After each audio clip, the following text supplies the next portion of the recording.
Assalamualaikum warahmatullahi wabarakatuh. Terima kasih sudah menonton video kali ini.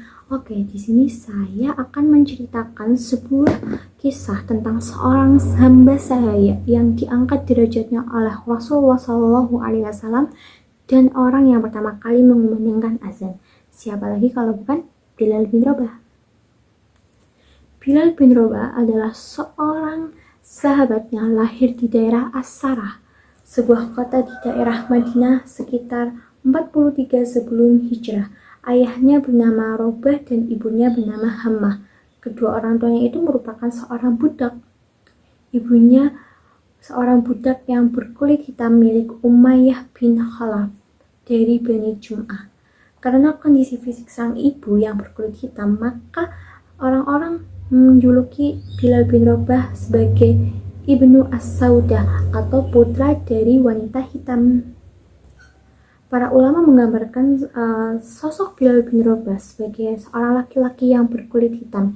Ia dibesarkan di Ummul Qurs, sebuah kota di daerah Mekah. Saat ayahnya meninggal, beliau diwariskan kepada Umayyah bin Khalaf yang merupakan tuan dari ibunya.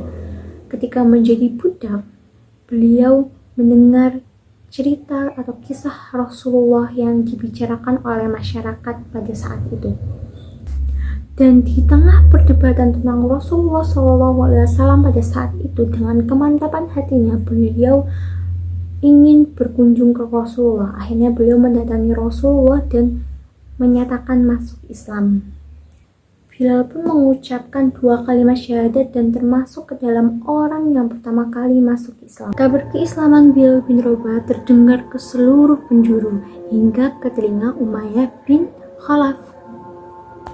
Dan mulai saat itulah Bilal bin Rabah disiksa oleh tuannya. Beliau diikat kemudian diarak mengelilingi Mekah. Kemudian dijemur di gurun pasir selama beberapa hari dan di atas perutnya diletakkan sebuah batu yang besar dan diikatkan ke perutnya. Siksaan yang dilakukan oleh Umayyah bin Khalaf adalah bermaksud untuk Bilal bin Rabah agar keluar dari Islam. Tapi selama Bilal bin Rabah disiksa, beliau tetap mengatakan Ahad yang berarti Tuhan yang Esa. Mendengar kalimat itu, Umayyah bin Khalaf semakin emosi dan menambah siksaan kepada Bilal bin Rabah. Akan tetapi beliau tetap mengatakan Ahad.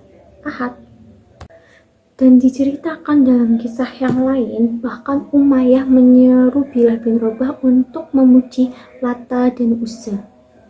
Tapi Bilal tetap memuji dan mengagungkan nama Allah. Umayyah terus memaksa. Umayyah terus memaksa dan berkata, ikutilah yang kami katakan. Kemudian Bilal menjawab, lidahku tidak bisa mengatakan itu. Berhari-hari Bilal bin Rabah disiksa dan tetap berpegang teguh seraya mengatakan Ahad. Berita tentang penyiksaan Bilal bin Rabah terdengar sampai ke telinga Abu Bakar As-Siddiq. Singkat cerita, Abu Bakar As-Siddiq memerdekakan Bilal bin Rabah dengan cara membeli beliau. Kabar kemerdekaan Bilal disambut baik oleh kaum muslimin dan statusnya tidak lagi menjadi budak, melainkan orang yang merdeka. Bilal pun ikut Rasulullah SAW hijrah ke Madinah dan kemanapun beliau pergi, sehingga para sahabat menghormati Bilal bin Rabah sebagaimana mereka menghormati dan memuliakan Rasulullah SAW. Nah, hingga akhirnya Bilal bin Rabah menjadi muazin pertama di dunia. Rasulullah menunjuk Bilal menjadi muazin pertama di dunia itu ada 4 alasan mengapa Bilal ditunjuk untuk menjadi muazin. Yang pertama, Bilal itu memiliki suara yang merdu. Yang kedua, Bilal sangat menghayati lantunan-lantunan azan atau kalimat-kalimat azan. Yang ketiga, beliau memiliki kedisiplinan yang sangat-sangat tinggi, terutama dalam soal waktu, dan beliau tidak pernah telat. Yang keempat, yang terakhir adalah Bilal memiliki keberanian karena pada saat itu untuk mengumandangkan azan pada saat awal dakwah Islam itu sangatlah sulit. Dan pada saat itu Bilal bin Rabah mendapat julukan sebagai Muazzin ar-Rasul, dan beliau menjadi muazzin pertama dalam sejarah Islam. Meski mendapat tugas yang mulia, Bilal tidak pernah sombong, bahkan mengatakan, "Aku tiada lain hanya seorang laki-laki Habasyah yang dulunya seorang budak." Bilal senantiasa mengumandangkan azan di Madinah. Setelah mengumandangkan azan, beliau akan berdiri di depan pintu rumah Rasulullah, dan ketika Rasulullah keluar, Bilal akan segera mengumandangkan iqamah. Bilal tidak pernah absen dalam mengikuti peperangan. Hal ini terbukti pada riwayat Perang Badar. Beliau berhasil mengobarkan semangat kaum muslimin melawan kaum Quraisy. Ketika Rasulullah SAW dan 10.000 umatnya berhasil menaklukkan kota Mekah, Rasulullah memerintahkan Bilal untuk naik ke atap Ka'bah dan mengumandangkan azan. Tanpa berlama-lama, Bilal bin Rabah pun melaksanakan perintah Rasulullah SAW.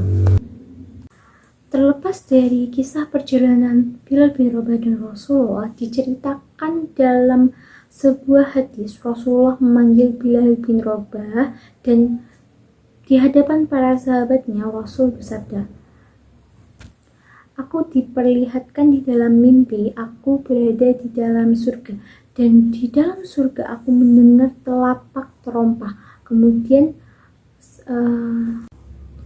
aku diperlihatkan di dalam mimpi aku berada di dalam surga dan mendengar bunyi terompah sandal. Maka aku bertanya kepada malaikat, 'Bunyi sandal siapakah itu, wahai malaikat?' Lalu malaikat menjawab, 'Bilal bin Rabah.'" Banyak ulama yang mengatakan pada saat Nabi bermimpi itulah salah satu hal yang nyata, karena salah satu mukjizat yang dimiliki oleh Nabi adalah melihat mimpi. Atas dasar ini, ulama mempercayai bahwa saat Nabi bermimpi Bilal berada di dalam surga, maka itu penjamin bahwa Bilal akan masuk ke dalam surga. Setelah menceritakan mimpinya kepada para sahabat dan di hadapan Bilal, kemudian beliau bersabda, "Wahai Bilal, amalan apa yang paling besar pahalanya yang pernah engkau kerjakan dalam Islam?" Kemudian Bilal bin Rabah pun menjawab, "Sesungguhnya wahai Rasulullah, aku tidak pernah mengerjakan amalan yang menurutku pahalanya paling besar. Tapi aku tidak wudhu pada waktu malam dan siang, melainkan aku menunaikan salat yang diwajibkan bagiku untuk mengerjakannya." Jadi maksudnya adalah setiap Bilal bin Rabah selesai wudhu, beliau senantiasa melaksanakan sholat 2 rakaat, yaitu sholat sunnah wudhu. Dan perbuatan itu yang terus dilakukan oleh Bilal bin Rabah. Selain itu juga beliau adalah orang yang senantiasa menjaga wudhunya. Apabila Bilal bin Rabah sudah batal wudhunya, maka ia akan mengambil wudhu kembali.